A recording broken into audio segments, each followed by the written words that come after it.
so that I can see your live comments here. All right. Okay. So up till now, I think there are 5 people are here. If you can just put your name or any question in the comments so I can see that if you can see me or not. And then we'll start in next 10 minutes.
All right, guys, just leave your comments in.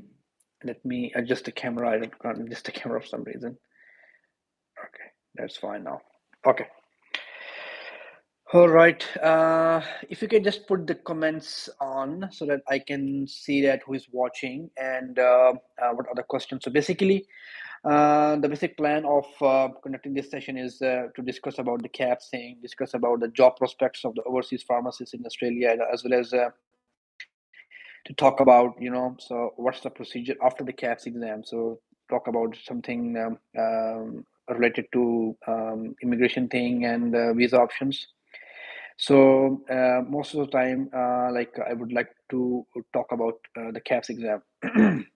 So if you have any questions, just post your questions in the chat. I think I have opened the chat and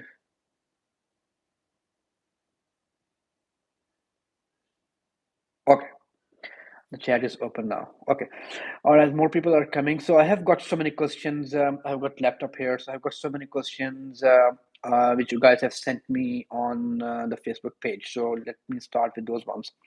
Okay, the questions are asked by the Ashok, asking about like what are the basic steps to appear in the CAPS exam. So I think just pretty much simple.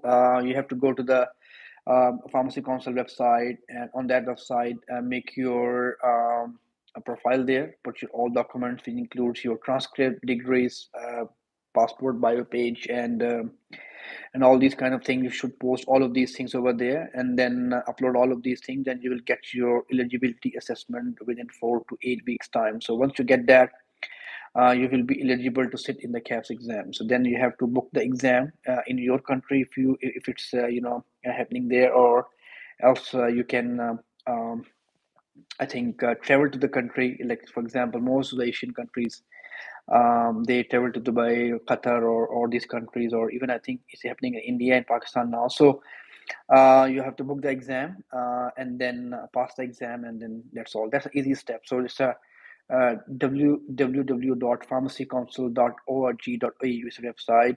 Go there and make your profile there, put all your documents there, and then pay the fee, which is I think around $1,280. Once you pay that fee, then after that you'll get your eligibility assessment like in let's say 4 to 8 weeks time. Then that's all. That's a simple and simple. You don't need to hire any lawyer. You don't need to hire someone to do that. It's a very easy step. That's all.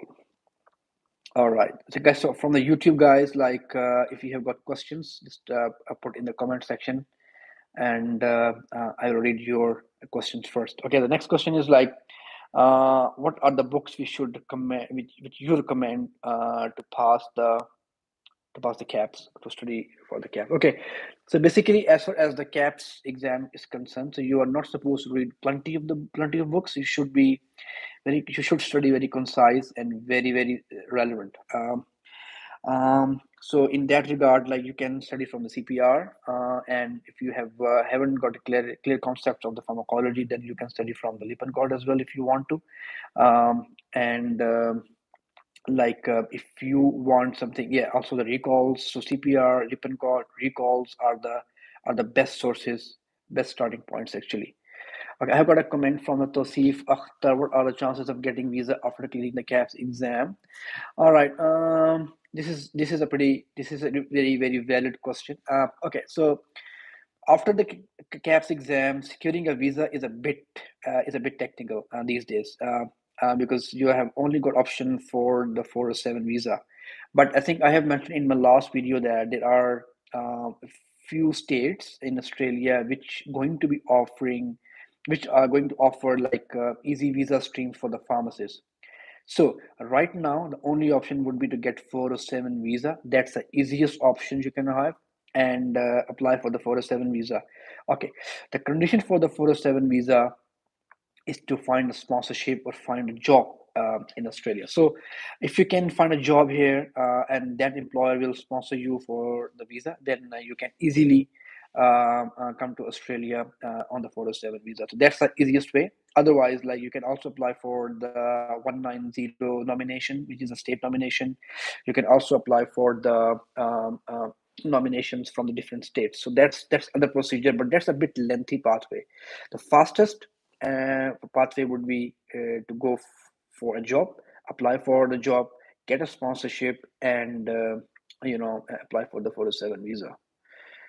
Okay, that's okay. Next question is from Danish. After CAPS and provisional registration, what about getting internship? How can we and how much difficult it is to get internship? What visa options? Um, okay, what visa options can avail after getting internship? So as I told you that after passing the CAPS exam, there are different websites like where people post jobs for the interns.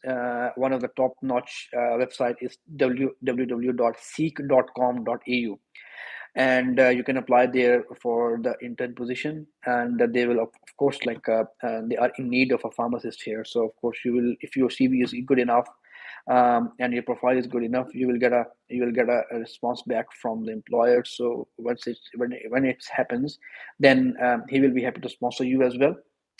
Because once the employer looking apply for the job or post a job, then of course they know that they're going to sponsor that one. So you will be getting 407 visa. You come here, you finish your internship, and internship after the internship, the same employer will sponsor you for 494 visa.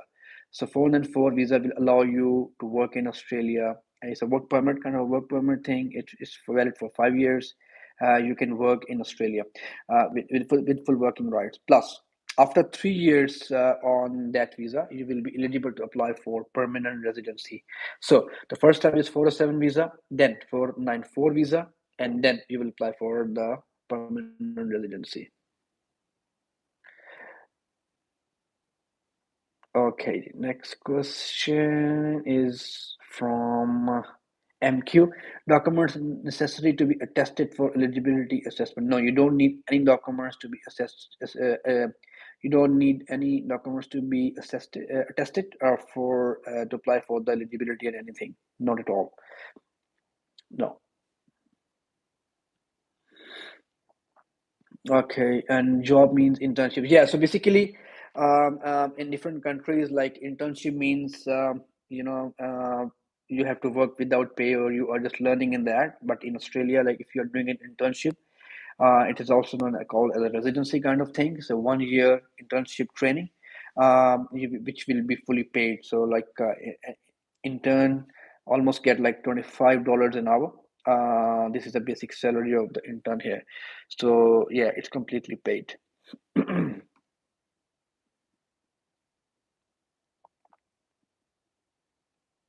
Yeah, it's as it said, Danish, it's like $25 an hour. This is the basic pay rate. So like, if you're working 38 hours a week, and then at the end of the month, you'll be getting around $3,200 cash in your account. So this is for the first year. Once you will be a full pharmacist, then the pay rate will be much higher as compared to the intern pay rate. Yeah. All right. Okay. Next. Okay. So next question is from the Facebook page, and okay, how should we? One second.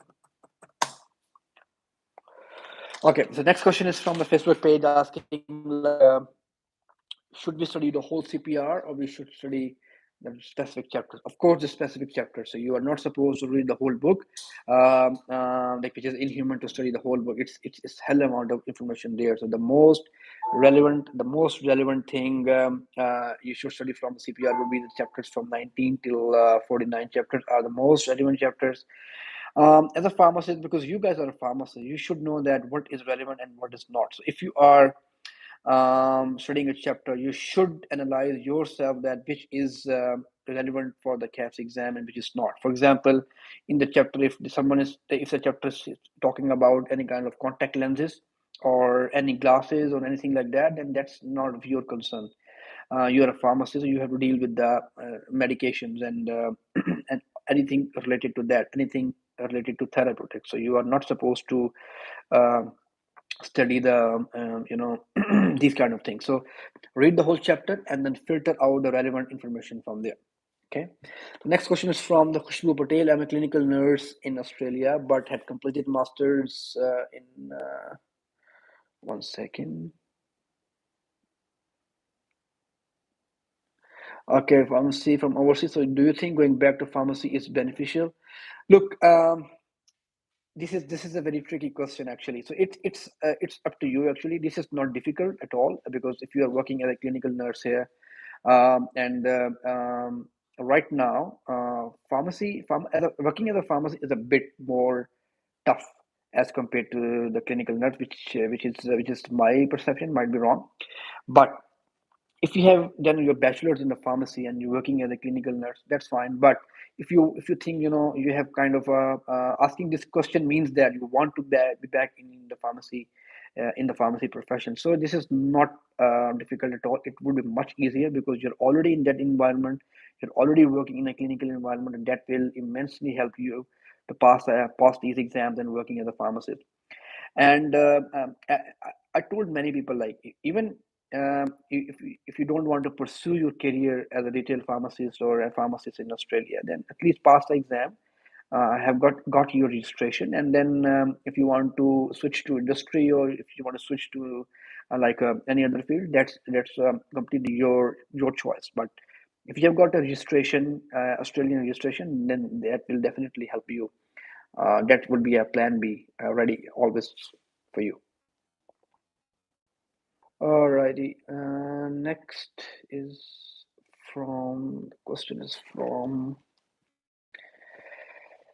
okay, cost and duration. Okay, so basically, we are we are running this one and we charge for our material because the material we have organized it takes a lot of effort, a lot of hard work on that. I always update my material after every exam, after the feedback of my students. So we charge for that, and if you want to like if you want to know the real prices of that one, you have to inbox in my Facebook page for that. I inbox your Facebook. I didn't get much response. Kindly give you WhatsApp so that we can easily reach for guidance. Of course, Danish, I'm gonna send you a WhatsApp number at the end of our session. No problem. And you got pharmacy related job without caps. So basically, without the caps, you can work as a pharmacy assistant. You can work as a pharmacy technician. So you can work on the floor. You can work in the pharmacy as a floor staff. So these are the options you can have. Okay, so you can't work as a pharmacist at all. So you to work as a pharmacist, you need to have a caps exam. That's all. That's the only option you have got here. Okay. Next question is from Khushbu Patel again. Thank you for answering my previous question. Can you hold two registration together with APRA as I have already registered nurse? I spoke to APRA, but they were not much clear about it. That's a good question. Actually, um, I have seen one guy, like he was working as a nurse, but he was appearing in the caps. But I didn't. I'm not sure about that. Like if you guys are eligible to apply for board registration, I don't think so. Is it there is any problem in that? I don't see any problem in that. Like if you are a registered nurse or a registered pharmacist, both fields are a bit different. Both fields have a different scope of practices. I don't think so. There is any conflict in that. So I don't think so there's any problem. Okay. Next question. 50% score in CAPS is good. So how much you score in CAP doesn't matter as long as you pass the exam. Like out of 100, if you have given 50 right answers, that's fine.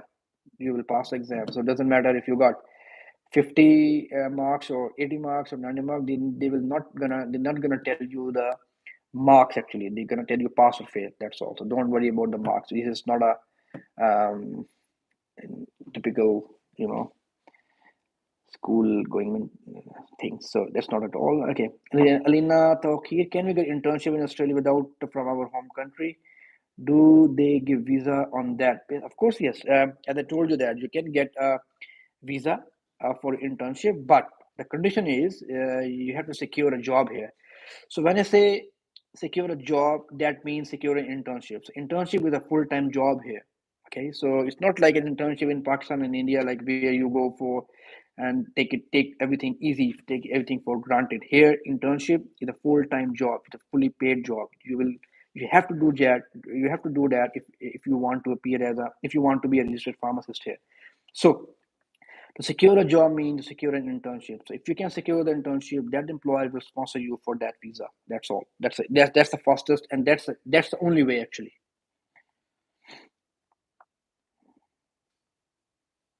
Gap in your graduation year does affect your cap. No, it doesn't matter at all. I've got one student. She was graduated in 1995, and she passed the CAPS exam, and now I think she is doing internship somewhere in Melbourne. So that's not an issue. Good to know. No mark system. Just yeah, that's right. Only pass or fail. So out of 100 marks, I always tell my students target for the 50 right answers. Forget about the 50 wrong ones. Simple. Can we work as an industrial pharmacist in Australia, and what are the ways and requirements? So, working as an industrial pharmacist in Australia doesn't require you to pass the CAPS exam. But the problem is to get the visa. To get the visa to land in Australia as a pharmacist is to pass the CAPS exam. So it works like that. So cycle starts from passing the CAPS exam, do your internship, or register as a work as a register yourself as a pharmacist, and then once you secure all your visas, then of course you can switch your career to the industrial pharmacy. But sitting in Pakistan and India, thinking about I can go to Australia as an industrial pharmacist, so this is next to impossible in the current scenario. Like in 2010, 2011, it was possible, but not now. For if you are a pharmacist and if you want to live and immigrate to Australia, then only option is to pass the exam. That's all. Okay. Okay. Let me check my inbox from the Facebook page. Okay. So the question is, what if we don't get any visa? What should we do with the CAPS exam? So, like as I said, this is a risk.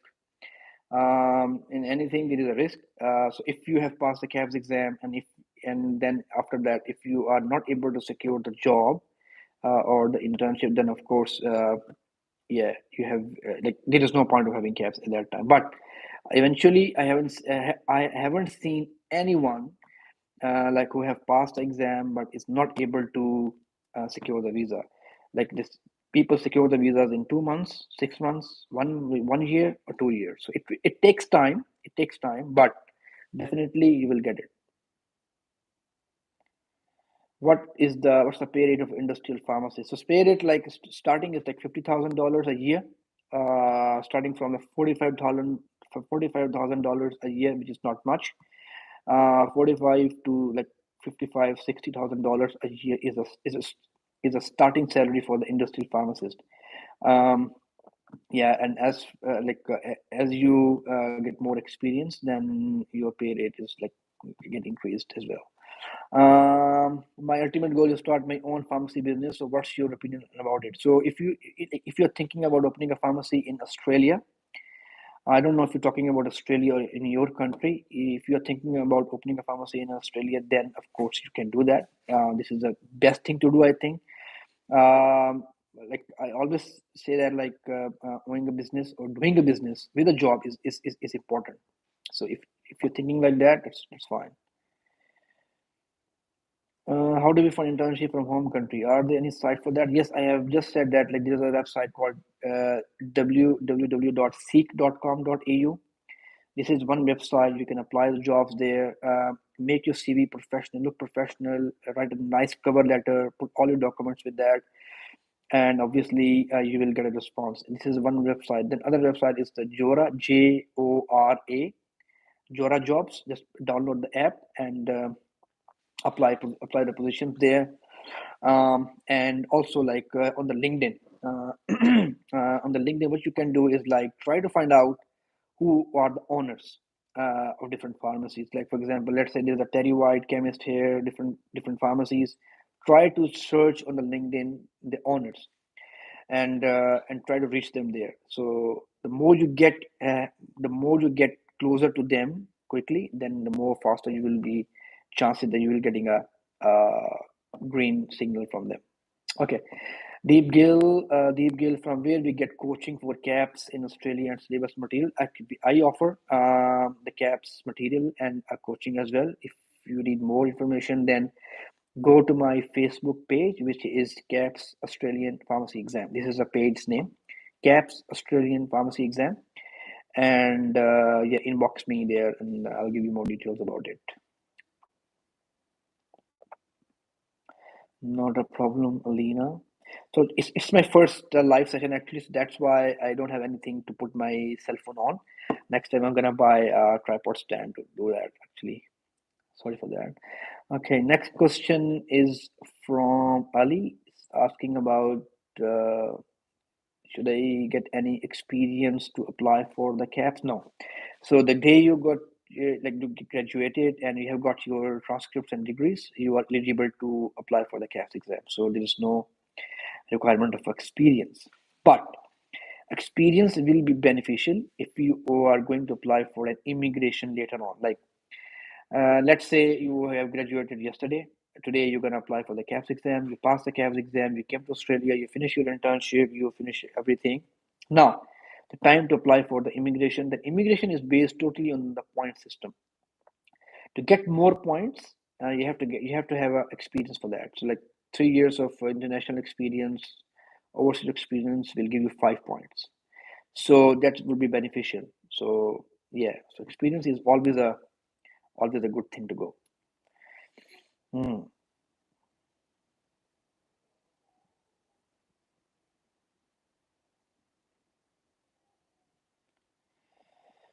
Okay.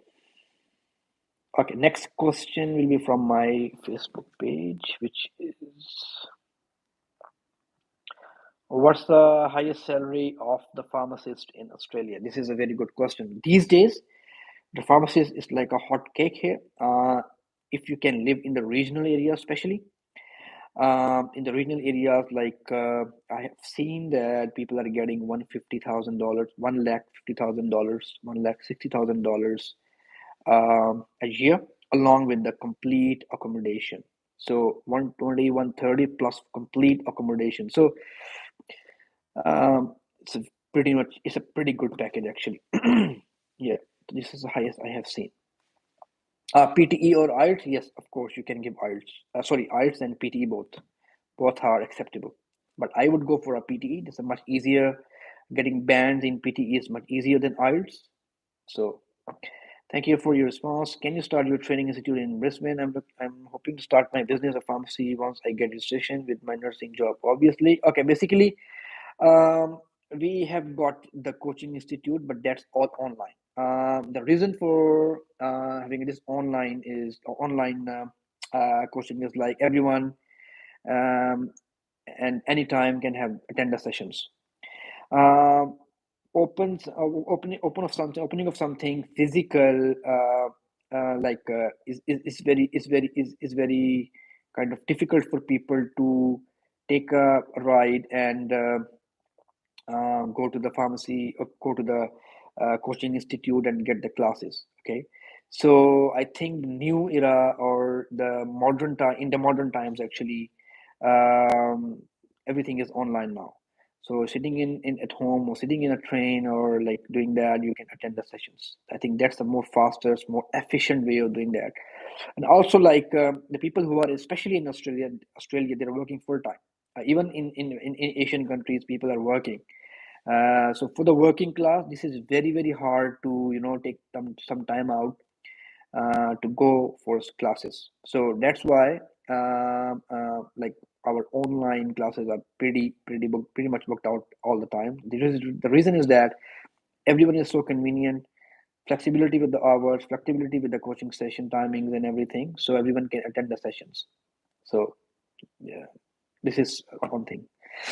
Fahim brother, yeah. So I think Fahim brother has passed the exam, and we are waiting for him here. Hi, Asad. After the visa is law, if a person is having experience in his native country, how that experience is validated. Look, uh, um, like I know that like immigration can validate the experience, and if you have got a working experience in a retail pharmacy, then immigration officer, it's up to immigration officer if he want to validate that or not. Like if he thinks he has to confirm that, then of course they can give a call to the number you have mentioned in your letter, or they can email. So and also they can send someone from the embassy to check, but that happens in a very very worst case or very very last stages. But in the first stage, they can just give a call and ask someone, yeah, in the pharmacy, ask the number you have given mentioned in the experience letter, that like they can ask a few questions from there, that's all. But I haven't seen happening with this one with pharmacists. I haven't seen a single case like that. Number two thing. Second thing is like if they want to confirm something, they will ask you for the pay slips. They will ask you for the tax returns and all these kind of things. They can ask that. They will ask you more documents. So the main idea is like if you are applying a visa, and if your lawyer is good enough, then you have to put all your documents in so that there is no chance for the immigration officer to go for deep research, right? Deep search. So that's give all the documents, give you all your pay slips, experience letter, all the tested, everything properly and professionally made up. Then I think there wouldn't be any problem. Sibhu, Shalmi Sibhu, please make a video on intern training program and 407 visa procedure and approximate processing time. Yes, my next video would be on the internship program and oral and the written exams. Yes, definitely, it's my plan because oral exam is on 20th of the June next month. So probably I will make one video on that. This, yeah, that's it. I'm gonna do that. And after 1 year, got license. I started job after exam without getting my degree. And after 1 year, got license. Sorry, I couldn't understand your question, Danish. I don't know. Um, it can happen in like it can happen in your country, but not here. Um, if you have all the documents ready, you can apply for the Caps exam. That's all. That's as simple as you can think of. Hmm. Okay.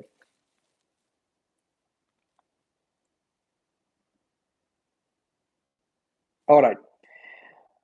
One question is like, what if like I want to live in Sydney or in Melbourne?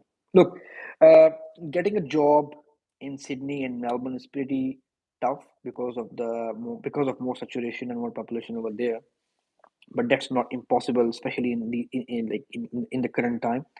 As I told you that like the pharmacists are quite in demand in Australia at the moment. So there won't be any problem, but getting an internship would be pretty tough.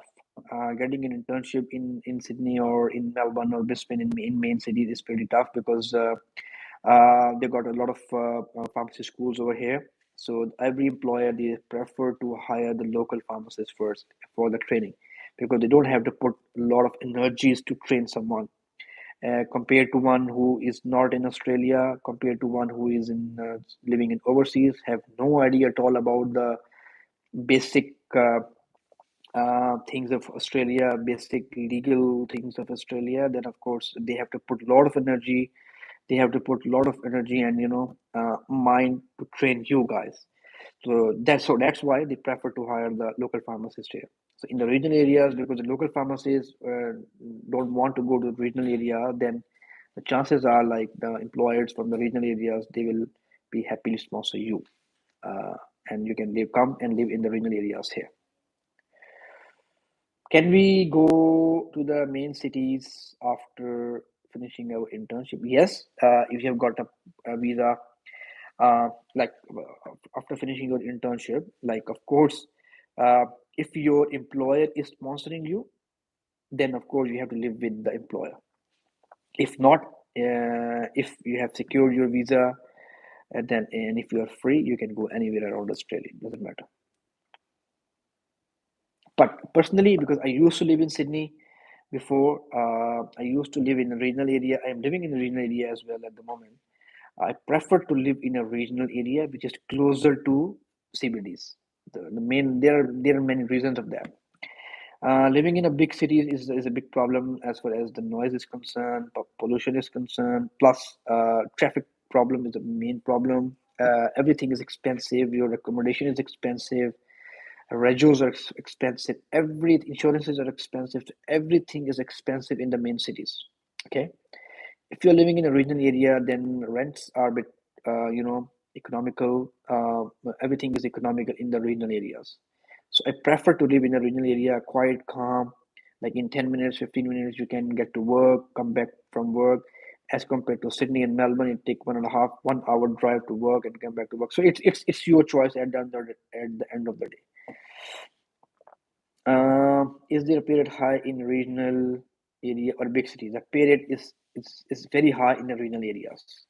So let's say if a pharmacist is getting like $32 or $33 or $35 an hour in cities, the same pharmacist will be getting like 42 dollars, $45 in regional areas. It's a quite difference. More money, less expenses, and less expensive as well.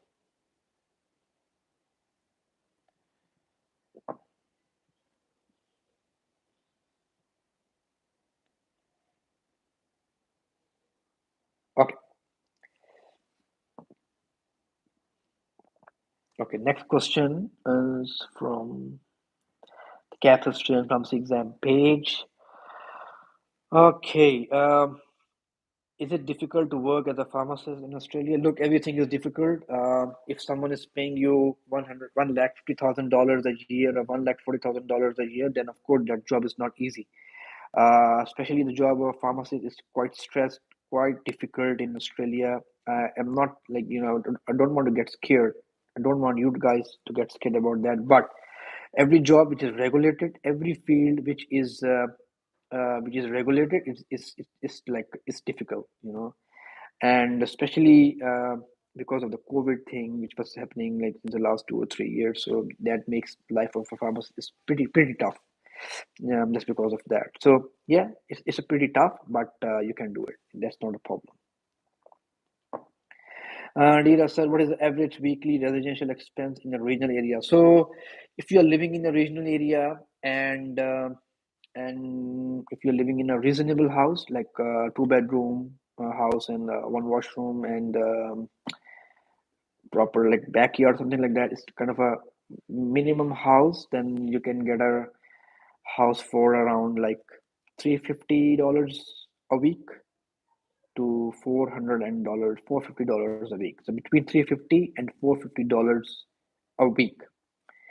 If you're happy to live in a townhouse, which is like you can say that a very small house, uh, so that would be around $300 a week minimum. So the minimum residential cost per week would be Keep in mind 300, 280 to 300 at the moment, not lesser than that.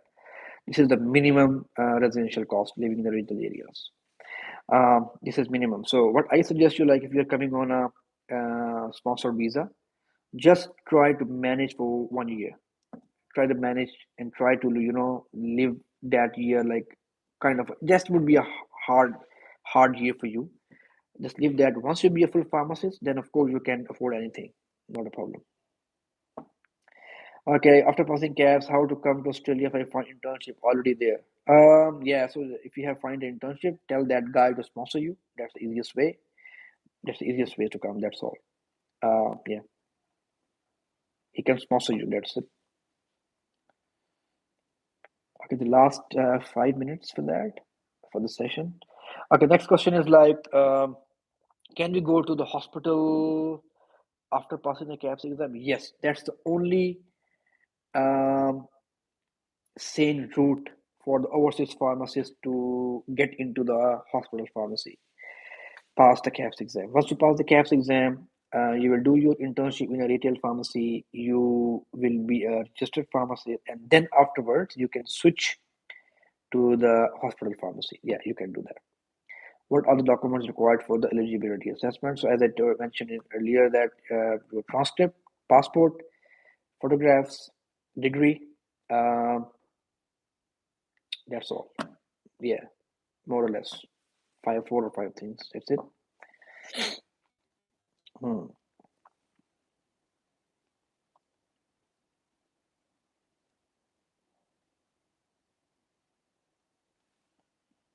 Okay.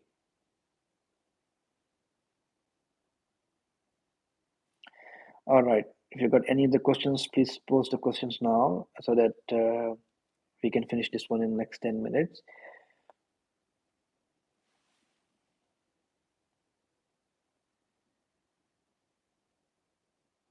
Okay. Okay, the question. Okay. Okay. The question is like, am I be able to work as a pharmacy assistant without the CAPS exam? Yes, of course. Like you can work as a pharmacy technician, sorry, pharmacy assistant without passing the CAPS exam. Yeah, that's completely fine. Do I need a license for document? Do I need license for document assessment? Yes, you need a license. Of course, yes. So you need your transcript, your degree, your registration certificate or a license or passport, photographs. Yeah, everything, everything. Okay, yeah. So yeah, sorry. So to see, yeah, license. So like if you have got your transcript and degree, you can apply for the eligibility assessment. So it says on the Australian Pharmacy Council website that you should have a registration certificate or a license, or you are eligible to get that. So which means you are not like, it is not compulsory to have that, but it's good to have that one because I think it's very easy to get it done in India and Pakistan. I don't know where you're from, but it's easy to get it done if you're living there. Just get it done quickly, so if the more documents you have, the more chances are you will get your document assessed quickly. There's a lot of situation very difficult to get internship. Yes, getting an internship is a bit difficult. There is no second point in that. But I have seen many people. I have seen many owners looking for an internship, interns from the overseas, but they can't. Don't have anything which can link between the owners and the interns. So right now, I recently joined guild, and we're gonna having a next meeting that probably in next few days. And we are trying to make something, some kind of a portal thing which connects the owners to the intern pharmacists. We are working on that, and when that happens, then after that it will be much easier to get internship because we are trying to make a kind of a connection things or do some conferences or a webinar so that employers can connect to the interns more easily. Right now, few recruiters are doing it, and those recruiters, they connect you with the employer, and they charge a hell amount of money. which is like, obviously when they are giving you services, they are supposed to do that. But yeah, so there will be a much more easier things coming up. Can you repeat about license? The video stopped. Okay, the license thing, as I said, uh, you need a license, or you are eligible to get a license. So if you have got, let's say you are from India, so you have passed your pharmacy degree, you got transcripts, you got degree, then of course you are eligible to get a license, right? That's all. So you don't need a license then. But getting a license would be much, but would be beneficial for you to get a eligibility assessment more quickly. Like instead of like wasting 2 months, and after 2 months, case officer want you to submit the license as well. So then you have wasted your 2 months time, right? 2 months, and then 2 months for the further until he give his decision. So it's better to upload all the documents beforehand.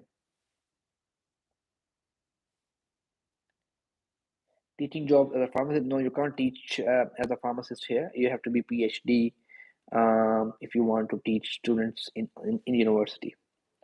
And what if I have two kids and I want to take them with me there? Yeah, so even like if you have two kids or you have a husband, of course, if you are applying, if you are uh, key applicant, if you are a main applicant of a file for the 407 visa, and if you put your kids and your husband on that file, then they will get the visa automatically. So it's up to the main applicant. Let's say when I was coming here, I applied. Let's say if I'm applying for a 407 visa, I put my wife's name and my kid's name on the visa application, so they got the visa straight away at the same time.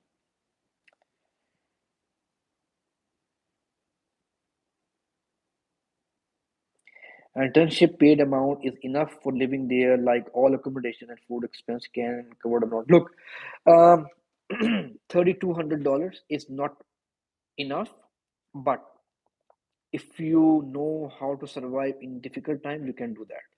It's just not like that, you will be starving here in this money, and like you will be having a house or a room or kind of a old house, and you can pay your bills, you can pay your, but you will not save at all for a year in this amount of money. But once you be a full pharmacist, then of course you can do that. But for the first year in $3,200 during the intern year, which I mean, so in this year, like things are will be a bit difficult for you, but it's not like that you will be on the road or you will be like starving. No, that's not the case. Can we do part-time job with internship, or will look during the internship? Like internship is a full-time job. You will be working 8 hours a day. So this is so hard that you are not able to work. You can work, but you can't because it's too hard as well. Like working 8 hours in a day as an intern, and then afterward, like you have to study as well because during the internship we have to do an internship course, which we have to submit assignments, we have to submit different quizzes, you have to attempt quizzes, you have to make the projects as well, which is called intern training program. So internship does not mean that you are only working 8 to 5 and that's all. No, 8 to 5 is a job. You have to work in the pharmacy. Along with that, you have to enroll yourself in the ITP, which is intern training program. So intern training program, they like to conduct few sessions once a month or twice a month. Yeah, they will give you assignments, scenarios. You have to solve all those, submit them, and then at the end they'll give you a certificate of attaining the intern training program. So that certificate is compulsory to get full license. Okay. So during an internship, I don't recommend you to do any extra work. Like people do Uber Eats or something like that, drive Uber, but that's not good. To focus your first year wholly on the training and the learning. That's all.